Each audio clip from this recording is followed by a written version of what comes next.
जानते हो, साल की पहली एकादशी इतनी शक्तिशाली होती है कि ये आपकी अधूरी इच्छाओं को पूरा कर सकती है, आपके पापों को समाप्त कर सकती है और यहाँ तक कि आपको बुरी योनि से भी बचा सकती है। लेकिन 90% लोग इस व्रत को करते समय एक बहुत बड़ी गलती कर देते हैं, जिसकी वजह से उन्हें पूरा फल नहीं मिलता। आज की इस वीडियो में मैं आपको बताऊंगी कामदा एकादशी का असली महत्व, सही पूजा विधि और वो गुप्त उपाय जिससे आपकी मनोकामना जल्दी पूरी हो सकती है। तो इस वीडियो को अंत तक जरूर देखिए, क्योंकि आखिरी में जो उपाय बताने वाली हूँ वो आपकी जिंदगी पूरी तरह बदल देगी। जय श्री राधा कृष्ण भक्तों, आज हम बात करने वाले हैं चैत्र मास के शुक्ल पक्ष में आने वाली अति पवित्र और फलदायी कामदा एकादशी के बारे में। ये सिर्फ एक व्रत नहीं, बल्कि जीवन को बदल देने वाला एक आध्यात्मिक अवसर है। भक्ति में जो शक्ति है वो दुनिया में कहीं और नहीं।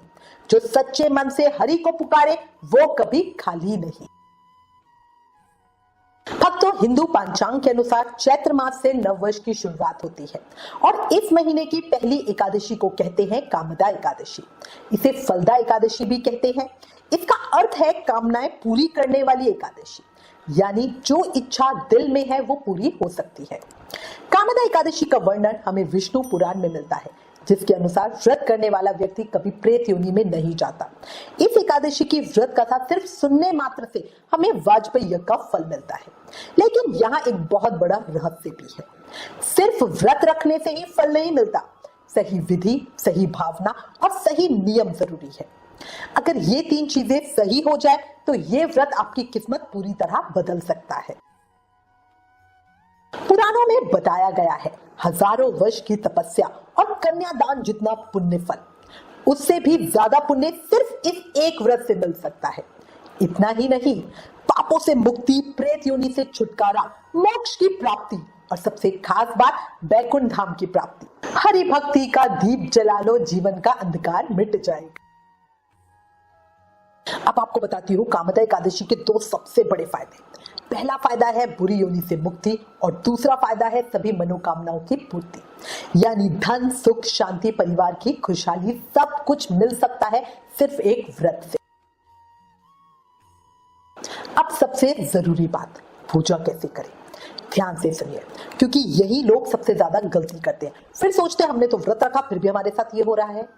देखो, एकादशी पे जो व्रत करते हैं और जो व्रत नहीं करते, सबको एकादशी की पूजा तो जरूर ही करनी चाहिए।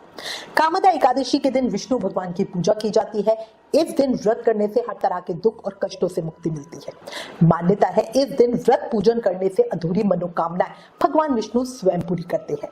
इसलिए ही इसे फलदा एकादशी कहा जाता है, फल देने वाली एकादशी, या कामदा एकादशी कहा जाता है, कामनाएं पूरी करने वाली एकादशी। अगर आपका पति या बच्चा बुरी आदतों का शिकार हो तो उसकी बुरी आदतें छूट जाए, इस मनोकामना के साथ कामदा एकादशी का व्रत रखें। पूरी विधि विधान से व्रत रखने के बाद अगले दिन द्वादशी पर संकल्प के साथ हाथ में जल लेकर पारण के बाद अपने किए हुए व्रत का फल अपने पति और बच्चों को दे दें और भगवान से प्रार्थना करें कि भगवान कृपया करके उनकी बुरी आदतें समाप्त करना। और इसके बाद आप चमत्कार देखोगे। करके देखना और अपना अनुभव हमें जरूर बताना। अब पूजा करने का सही तरीका बता देती हूँ। एकादशी व्रत की शुरुआत दशमी तिथि से होती है। दशमी में एक समय सात्विक भोजन करें, सूर्यास्त के बाद अन्न ना खाएं, भगवान विष्णु का ध्यान करते हुए धरती पर सोएं और ब्रह्मचार्य व्रत का पालन करें। एकादशी पर सुबह जल्दी ब्रह्म मुहूर्त में ही उठें, स्नान करें, गंगा जल मिलाकर, साफ कपड़े पहने, पहले के पहने हुए कपड़े ना पहने, पीले और सफेद कपड़े पहनना ज्यादा उत्तम है, काले नीले कपड़े पूजा में ना पहने। इसके बाद पूजा की तैयारी करें। तुलसी दल पहले ही दिन तोड़कर रखें। एकादशी वाले दिन तुलसी दल नहीं तोड़ा जाता। घर में गंगा जल छिड़के, मुख्य द्वार पर हल्दी से स्वास्तिक बनाएं, इससे घर में पॉजिटिव एनर्जी आती है। इसके बाद हाथ में जल लेकर एकादशी व्रत पूजा का संकल्प लें। भगवान विष्णु और माता लक्ष्मी की बढ़िया पूजा करें। अगर आपके सेवित शिव विग्रह है, लड्डू गोपाल जी, युगल सरकार राधा कृष्ण की, रामचंद्र जी महाराज या शालग्राम जी, तो उनका बढ़िया पंचामृत से अभिषेक करें, सुंदर श्रृंगार करें और उनकी पूजा अर्चना करें। अगर सेवित शिव विग्रह नहीं है तो भगवान विष्णु की मूर्ति या चित्र की पूजा करें। भगवान विष्णु को पीले गेंदे के फूल, आम या खरबूजे, तिल, दूध और पेड़ा अर्पित करें। उनकी धूप दीप नैवेद्य से पूजा करें। अपनी किसी विशेष कामना पूर्ति के लिए भगवान को मखाने की खीर का भोग लगाएं। याद रखना, चैत्र शुक्ल पक्ष एकादशी पर मिश्री या गुड़ का फलाहार मनुष्य को सिंह योनि से मुक्ति दिलाता है, इसलिए मिश्री या गुड़ का भोग जरूर लगाएं। स्वयं भी खाएं। आयुर्वेद के हिसाब से चैत्र मास में गुड़ नहीं खाते क्योंकि गुड़ गर्म होता है, इसलिए सबसे उत्तम है कान्हा जी को माखन मिश्री का भोग लगा, सब में बांटो और फलाहार में खुद भी ग्रहण करो। जो लोग निर्जल व्रत करेंगे वो इस प्रसाद को अगले दिन पारण के समय खाएं। छोटा सा भोग अगर प्रेम से चढ़ाया जाए तो भगवान भी प्रसन्न हो जाते हैं। अगर संभव हो तो एकादशी को निर्जल व्रत करें, पर अगर संभव ना हो तो शाम की पूजा के बाद एक समय फलाहार कर सकते हैं। एकादशी का दिन किसी भी मंत्र जाप के लिए बहुत अधिक फलदायी होता है। एकादशी पर किए गए किसी भी कर्म का फल हमें कई गुना होकर मिलता है। अच्छी कर्म करोगे तो उसका फल भी कई गुना होकर मिलेगा, बुरे कर्म करोगे तो उसका फल भी कई गुना होकर मिलेगा। इसीलिए एकादशी पर ज्यादा से ज्यादा मंत्र जाप करें। आप ओम नमो भगवते वासुदेवाय इस मंत्र का जाप कर सकते हो, इसकी 11-21 माला कर सकते हो। विष्णु सहस्त्र नाम का पाठ करें, विष्णु चालीसा का पाठ करें, श्रीमद् भागवत महापुराण का पाठ करें, किसी से सुने या आप मोबाइल पर भी सुन सकते हो। भोग आदि के बाद एकादशी व्रत की कथा जरूर सुनना, भगवान विष्णु के साथ एकादशी माता की आरती करना, फिर भगवान की स्तुति करके अपनी भूल चूक के लिए क्षमा याचना करना। एकादशी की रात में कीर्तन करें, नाम जाप करें, ये बहुत अधिक फलदायी होता है। हमें ऐसा विधान मिलता है कि एकादशी व्रत का आधा पुण्य फल दिन में और आधा पुण्य फल रात में मिलता है, तो इसीलिए एकादशी की रात्रि में जागरण बहुत जरूरी होता है। द्वादशी की सुबह अपने व्रत का पारण करें। व्रत का पारण करने से पहले घर के मंदिर में पूजा करें, ब्राह्मण को भोजन करवाएं, दक्षिणा दें। भोजन नहीं करवा सकते हो तो सूखा सीधा सामान ब्राह्मण के निमित्त निकाल सकते हो। अगर ये भी संभव ना हो तो सिर्फ पैसे ही निकाल लो और जब भी ब्राह्मण मिले तो उसे दे दो, फिर स्वयं भोजन करो। चने से व्रत का पारण करने की विधि ऑलरेडी अपने चैनल पर बता रखी है, अगर आपने वो वीडियो नहीं देखा तो प्लीज एक बार जरूर देखें। एकादशी से संबंधित सभी वीडियोस का लिंक आपको नीचे डिस्क्रिप्शन में मिल जाएगा। अब अगर व्रत किसी और के लिए किया है तो व्रत पारण के समय हाथ में जल लेके इस व्रत का फल उसके निमित्त संकल्प के साथ दान दे। अब एक ऐसी जानकारी जो बहुत कम लोगों को पता होती है, एकादशी के बाद द्वादशी को भगवान कृष्ण को झूला झुलाया जाता है और इसे कहते हैं दोलोत्सव या दोल यात्रा। भजन कीर्तन और उत्सव का ये समय बहुत ज्यादा प्रभावशाली होता है। श्री गोपाल भट्ट गोस्वामी जी द्वारा रचित श्री हरि भक्ति विलास नामक निबंध ग्रंथ के अनुसार चैत्र शुक्ल द्वादशी को वैष्णवों को आमंत्रित करके गीत वाद संकीर्तन सहित विविध उपचारों से भगवान श्री कृष्ण या विष्णु जी का पूजन करके प्रणाम पूर्वक उन्हें दोलारूढ़ कराकर झुलाने का विधान है। इस प्रकार दिन व्यतीत होने पर वैष्णवों सहित रात्रि जागरण करें। पद्म पुराण के पाताल खंड में भी दोलोत्सव या दोल यात्रा का विषाद वर्णन है। दोलोत्सव करने के निमित्त 4 द्वार वाला वेदिका से युक्त मंडप का निर्माण करें। सुंदर सुगंधित पुष्पों तथा पल्लवों आदि से मंडप को सजाकर उसे चमर छत्र ध्वजा आदि से अलंकृत करें।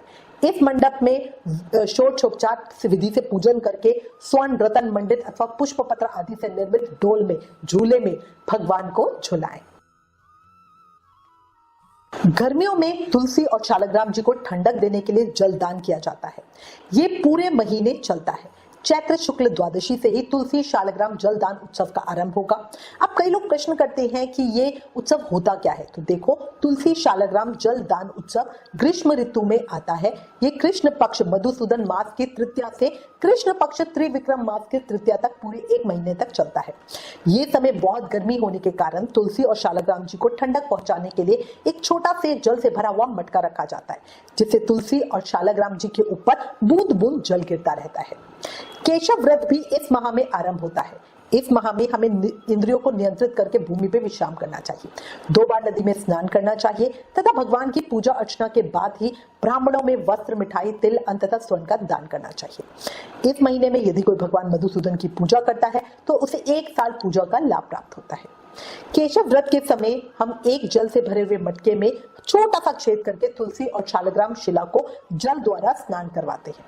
सामान्यतः गर्मी के समय उत्तर भारत और विश्व के अन्य गर्म प्रदेशों में जब जल का अभाव होता है तब तुलसी महारानी के लिए ये सब किया जाता है। बाकी जहां ठंडक हो वहां पे ये जल दान उत्सव हम नहीं मनाते हैं, क्योंकि अधिक जल के कारण तुलसी महारानी की जड़ खराब हो सकती है। ठीक है, तो जगह देखकर ही हम ये उत्सव करेंगे। अब कई लोग प्रश्न करते हैं कि इन उत्सव के विषय में पहले तो हमें कभी नहीं सुना। तो देखो, ये वैष्णव संप्रदाय में बड़ी धूमधाम के साथ बनाते हैं। हम लोग भी कोशिश करते हैं कि कान्हा जी को प्रसन्न करने से, गर्मी के लिए बचाने के लिए उन्हें नौका विहार कराएं, चंदन यात्रा करें, फूल बंगला आदि बनाएं और कान्हा जी को प्रसन्न करें। एक और बात, श्री बांके बिहारी जी मंदिर वृंदावन में कामदा एकादशी से ही फूल बंगला उत्सव प्रारंभ हो जाता है। तो भक्तों, कामदा एकादशी सिर्फ एक व्रत नहीं, ये जीवन बदलने का अवसर है। अगर सच्चे मन से किया जाए ये व्रत तो हर दुख दूर हो सकता है। ना मांगो दुनिया से ज्यादा कुछ, बस प्रभु की कृपा बनी रहे, वही सबसे बड़ा धन है ना। अगर आपको ये वीडियो, ये जानकारी पसंद आई हो तो इसे लाइक करें, शेयर करें, चैनल को जल्दी से सब्सक्राइब करें और कमेंट में जरूर लिखें जय लक्ष्मी नारायण भगवान। राधे राधे।